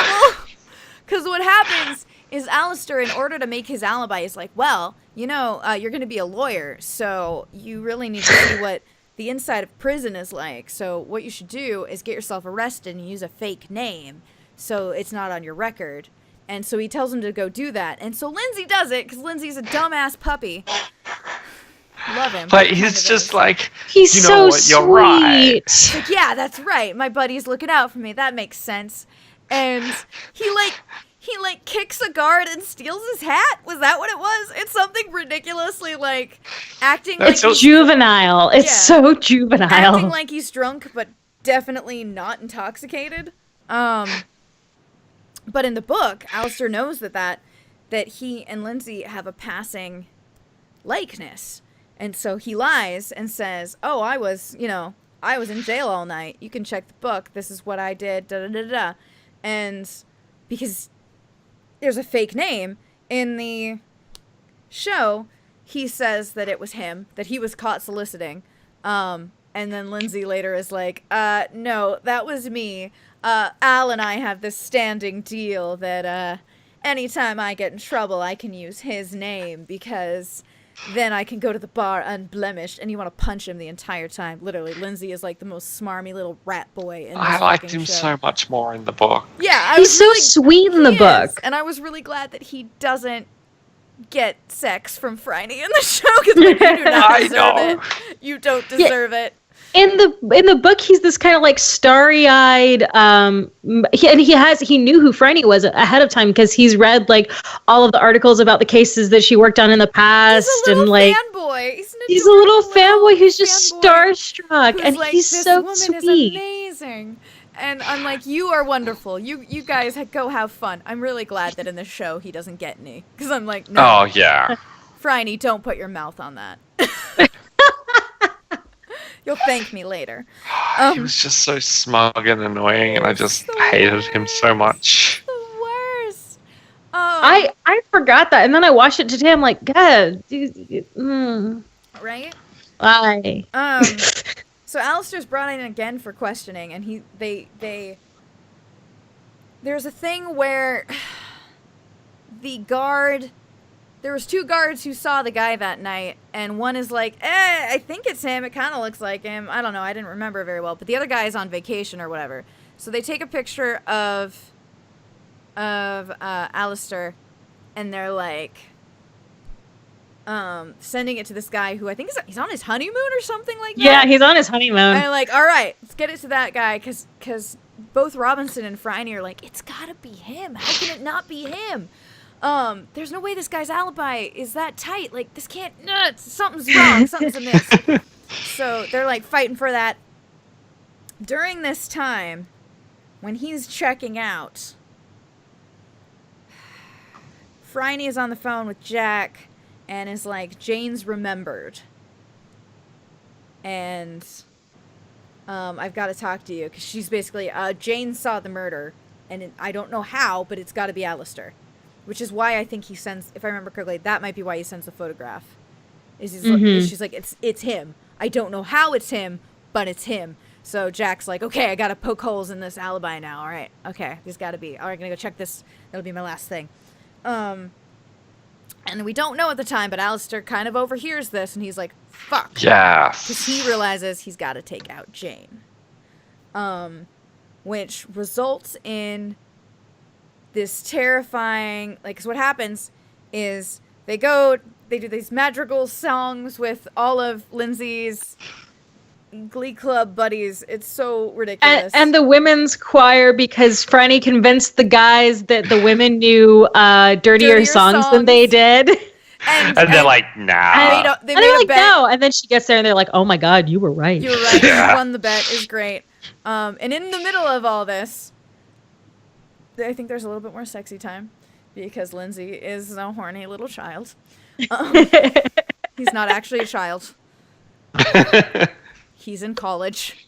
But they realize, wait, where the crap is Alistair gone? Oh, fuck. And Franny's like, it's because he's realized that he's got to kill one more person. Oh, shit. We got to go save Jane. So they go back to the house, and they split up, and she's like, she tells Lindsay to make a lot of noise. And act like he's drunk. And act like he's super drunk. So he goes around one side of the house and does that, and Franny's like sneaking around the other side. Looking with her, I think she's got her gun, I can't remember. Mm-hmm. Yes, yeah, she does. And she's like looking for him, and unfortunately Alistair's like, "Rah!" and catches her, and there's a big scuffle, and I think he gets shot in like the leg. Mm-hmm. Or he gets shot somewhere, possibly twice. It's actually it's like kind of like a, it's much more, I'm not gonna lie, it's much more adrenaline pumping than the scuffle that happens at the end of the show, which is just it feels like the stakes are higher. They are, like, because, like, I'm not gonna lie, in the show they found out, Lindsay's the sole inheritor, and he's got like a boat oar to his neck, and he's gonna smash his windpipe, and I'm like, I mean, yeah. All right. Not a huge Compared loss. to the book, it's super anticlimactic. There's just, anytime I see that in a show, and this Lindsay is in the show. Fair. But also just for me, anytime, and just to make this sound less weird, because I have done like stage combat and no martial stuff, just so I don't sound like I, research ways to kill people. I mean, we're writers, so. That's fair. True. Yeah. I research ways to kill. Fair. But anytime I see like that specific chokehold with like a stick of some kind, be it a boat oar or whatever, I'm just like, that is the least efficient way to choke anyone I have ever seen. Like, that looked like they were like, we need to reference your hobbies and tie this back to the story. We need to reference your hobbies. Like, we need to make this visually reference something within the story. And I was just like, oh God, that's just like, those things are heavy as hell and you're not doing anything. It's been like 5 minutes you've been arguing with him and he's still conscious, which means you're doing a bad job. Like, I watched a failed medical student. He's like, he's just shit at everything. And then the gun gets hit out of Jack's hand. Yeah, it's weird. In the show, yeah. It's just odd. It's a weird scene. I'm not gonna lie. The major A plot, I kind of wish I didn't mind the episode when I first saw it, but now when I'm like, I've seen what it could have been, I'm like, Oh. It I had a kind lot of more wish- meat in the book. Yeah, I kind of wish you had cut down the B plot a little bit in the story in the Show? and done a bit more meatier version of this, because this is great. Hmm. I love Yeah. this. And and so they subdue him, and I can't remember if this happened before or after. I think it was before, so I apologize. I never remember what order the endings happen. Mr. Merton is coaxed to go for a drink with, he calls a taxi or something like that. He's like, call me a taxi. Oh, and yeah. so he calls Cess as the Yeah. taxi. And he's like, I'll just take it with you. It'll be great. Da, da, da. And they're like driving him to Phryne's because Phryne was like, bring him alive. We have some things that we want him to fix. Yeah. Yeah. Oh, yeah, I think this does happen before, because I think Because it's he what has to helps her tell. remember. Yeah, he has to tell Jane to forget his commands, to forget what he did. Yeah. Yes. What he did to her specifically. And she ends up calling Jack later. Yeah. But what I love, and I feel like this to me, I'm like, yes, Kara Greenwood, this is how it should go, because he tries to talk him, like, after he fixes everything, he tries to talk himself out of, like, oh, I'm gonna just go about my way, and I'm like, don't you fucking let another one of these douchebags get any, like, because you find out, not only has, he's done this to, like, what, 35 different Yeah. girls? Yeah. Or something like that, or at least those are the ones that end up coming forward. We don't know about the ones who maybe didn't, and like they've all been sold into like brothels, and it's just like, screw this guy. Like, this guy can hang 5 million times. Is it possible to bring him back and then hang him again? Let's do it. But Ember, the amazing kitty, gets his eyes, because Jane, like, attacks him, and then Ember's like, bitch! And gets his eyes, so he won't be hypnotizing anyone ever again. He can still see, apparently, but he doesn't have the ability to be like, look into my eyes. Because they mention a few times earlier on in the book, I think through Bert's perspective, that he has these very mesmerizing eyes. Yeah, mesmerizing eyes, and and Ember's just like, "Fuck your eyes." Fuck your eyes, bitch. That's amazing, and I will say I love that, because he's like, oh, I'm just gonna go, da da da. You can't do anything, and then Jack comes out of nowhere and goes, actually, I overheard all of this, and you're like, That's right. Thank you so much. Please, like. Okay, dude's not getting away with anything. He ends up getting, like, all of these accounts. Like, people keep coming forward, and you're like, yes, queen. You also find out he's apparently married to Miss Gay, and you're like, really? Yeah. Didn't see that coming. There's also, Phryne has this great line where when he's trying to talk himself out of it, and he's talking about how, like, oh, you know, it's this society we have that demands, and he says they demand whores, and he demands they be nice girls. And her response is, being a whore should be a matter of choice. Yes. Yes. Like, and just flat, she's like, it should be a matter of choice. And I'm like, there's again, no judgment for that choice. It's just, you should choose if this is what you want to do. Yeah, it should be, your own decision, not something you are literally hypnotized against your will to doing. Yeah. But it's just such a good, just a good line of just like, no, if you want to do that, great, but that should be your choice. Yeah. So, all of that jazz has happened. We wrap up both. We talk to Eunice, who is heartbreaking, and who apparently, one of the reasons she hires Phryne in the book, you realize, is because she already suspected that it was him. And she was kind of hoping Phryne would prove her wrong. And you're just like, oh, honey. You're like, oh. And she's like, well, why did he do it? And it was for the money. And she's like, my mother didn't have any money. And she's just finding, like, the irony of it, like, you did this and it wasn't even worth it. And just her hopeless, like, I would have given him everything. Like, oh, Eunice, he did not deserve any part of you. Like, I just, I really hated what they did to Eunice in the, episode. Yeah, because she just became this weird, like, involuntary accessory to murder, and she didn't really have she never found her own 2 feet, and I found that kind of sad. And Yeah. it's like, okay, well, man. She was a very two-dimensional character. Yeah.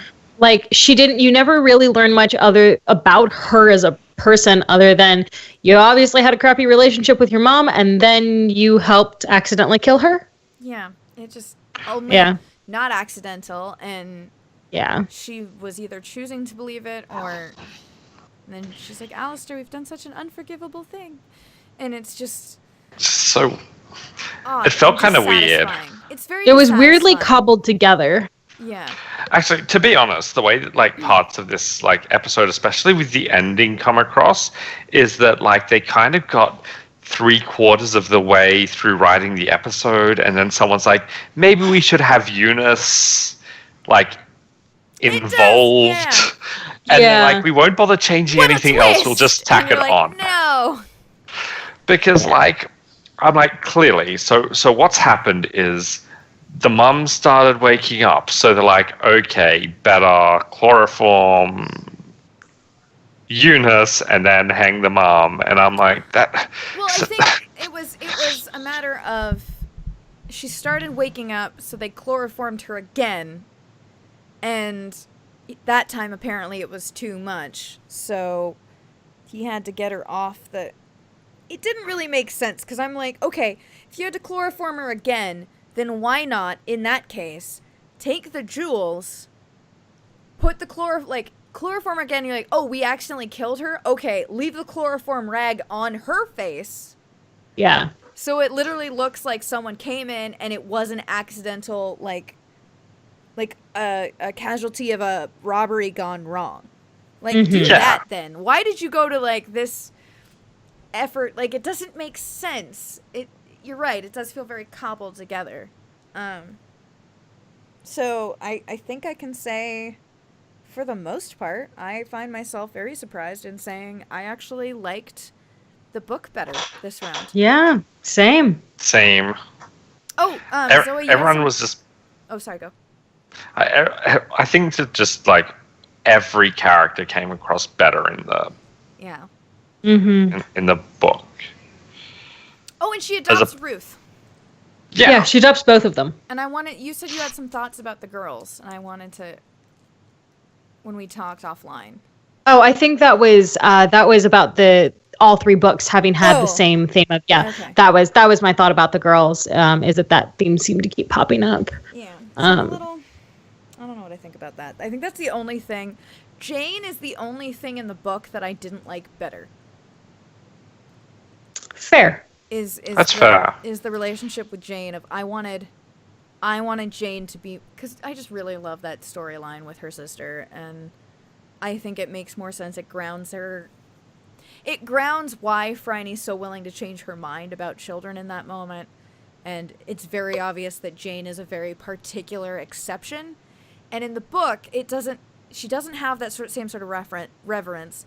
When she brings her in, she realizes, oh, Jane's very smart as she goes. But again, it doesn't really seem, because then she adopts Ruth, and it's like, so it's not that Jane's special. It's like this weird, I don't know, it kind of almost lessened the impact of Jane being adopted because Ruth was like, well, I'll get you too. And it's like, is this a 2-for-1 orphan sale? What's I don't understand. The last thing, there is this wonderful little paragraph right at the very end. 'Cause the book ends on Dot putting Lindsay and Phryne into bed, and Lindsay like halfway slurring like sweet dreams, and she like kisses him goodnight, and like goes off to her room, and it's this little paragraph that I just really liked, since I know we're wrapping up. That just said, she climbed her own stairs and found her own bed, but wasn't sleepy. She thought of murder, the horrible transformation of the young man into a monster, and the tragic history of the 2 girls bedded down with their kitten in the guest room. All the while, she looked out to sea from her uncurtained window. The lights, there were ships moved unfalteringly across the invisible water as if drawn like threads. By threads. Dot sighed, blah, blah, blah, blah. There must be a reason for it all, thought Dot, and fell asleep trying to think of one. Oh, Dot. It was just, I like the fact that it ended on Dot. Yeah. It's such a very, that's lovely. Yeah. Des, did you have a favorite passage or moment from the show? I probably do, but I don't have my usual access to find them. No, that's fine. Wait, yes. Wait. Sorry, this is another thing that I really enjoyed that I came across because it's another one of those things that they're kind of like tying from book to book, and I have it highlighted, and it happens. Amber fled to Sess as all cats did and tucked his small spade-shaped head in the crook of the tall man's arm. Jane, her fury spent, buried her face in his shoulder, and he held her head down so that she should not have yet another horror to burden her memory. Razor-sharp kitten claws, scrabbling desperately for a hold, had done what no poor 12-year-old whore had managed. They had dimmed Henry Burton's magical gaze. I do love, as all cats did. The cat whisperer. That is who Sess is.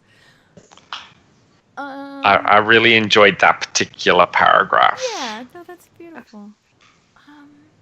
What about you, Kiri? Did you have a favorite? I think not of lines. Well, I think my favorite part was definitely finding out about Eunice and the books. Oh yeah. Like, as she's just like the little secret room, and you're like, what?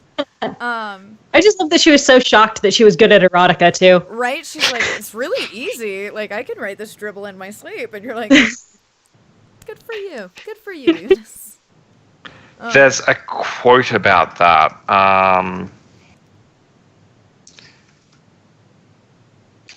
can't find it.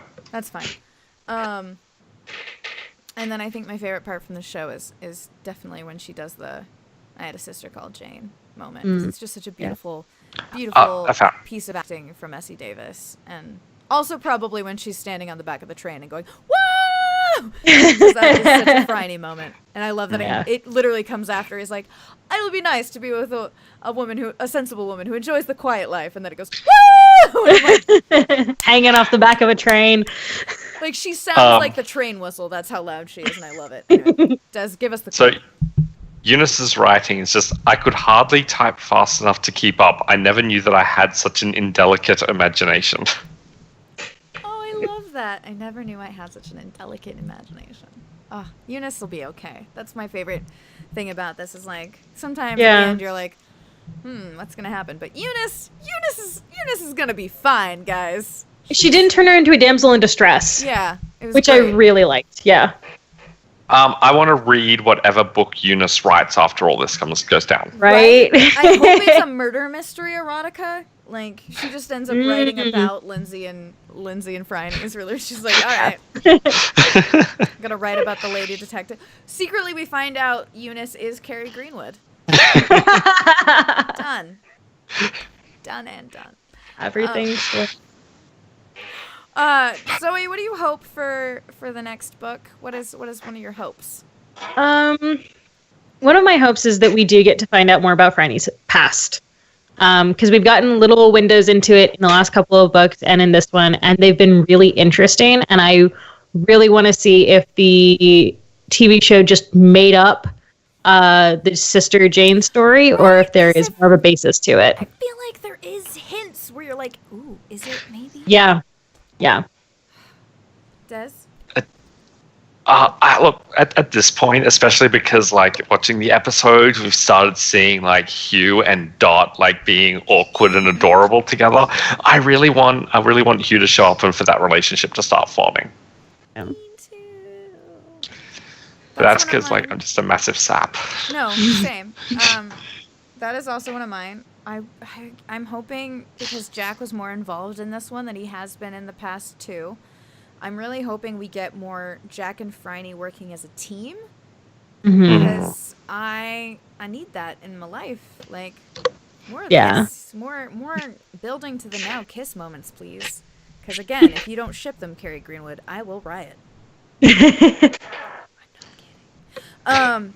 And also, I don't know why. Guys, I'm really sad we haven't run into Aunt Prudence yet.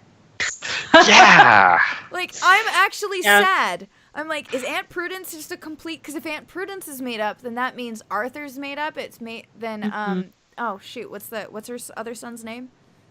who Oh. is getting engaged. It's their engagement party in that other episode. Yeah. Yeah, I know what you're talking about. Yes, you have. Have I? Because that's also the episode that Mr. Butler gets super high. I came in like halfway through that episode. Did you? Really? Okay. All right. I forget. So yeah. Because it's is it Cal? No. I don't know. I don't know. Whoever, it's her cousin who brought the hashish brownies that Mr. Butler accidentally eats. Or is it fudge? It might be fudge. I think it was Fudge. Fudge. Regardless. Yeah. Spoilers! I also want to get our nipple count back up. Yes, okay. Yes. So, that brings us to the point of what is our sexy time count? I know we've got a squee, which is not really sexy time count, so maybe that shouldn't be on the same graph. Because I feel like a I'll add a new graph. I feel like our squee moment is like like that's a cute moment and now kiss are on a thing of their own. Yeah. Because Jack Yep, and Frank, I'll add a I new feel like graph. will have moments that are not quite now kiss, they're just adorable. But our sexy count, what is our sexy count for this book? One partner. We have a nipple count of 1. Really? And a breast count of 6. Oh! And as I said, I want our nipple count back up. Our nipple count has gone down! Lots of breasts, not enough nipples. Not enough, tuning. Right? This is how... No? Changing the dial. Hang on.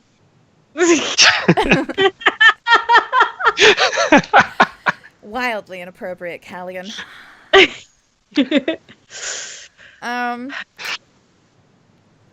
think that does wrap us up, doesn't it?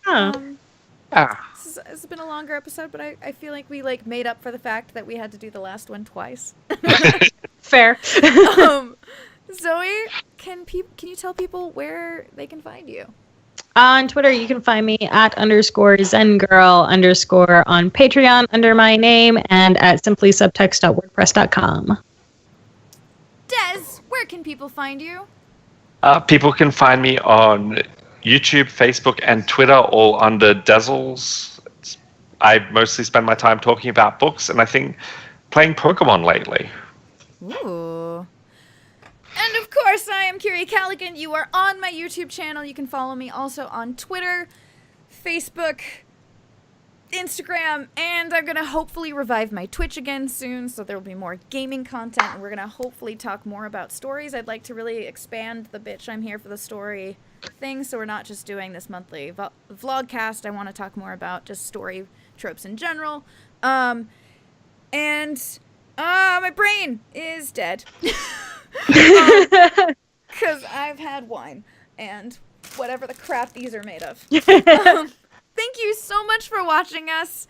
We hope you enjoyed it as much as we did. Please join us again next month for the next in the series, which I believe is the Green Mill. No, Green Mill is the next episode. I think it's it's whatever is after that. Not the point. I'll put that here so you'll know. Because I don't right now. We love you so much. And join us because, bitch, we are Here for the Story. And we can't say things well. in unison. But we'll catch It's you because next we're in week. 3 different time zones. Next month. Next month. Not next week. Next month. Bye. Bye. Bye.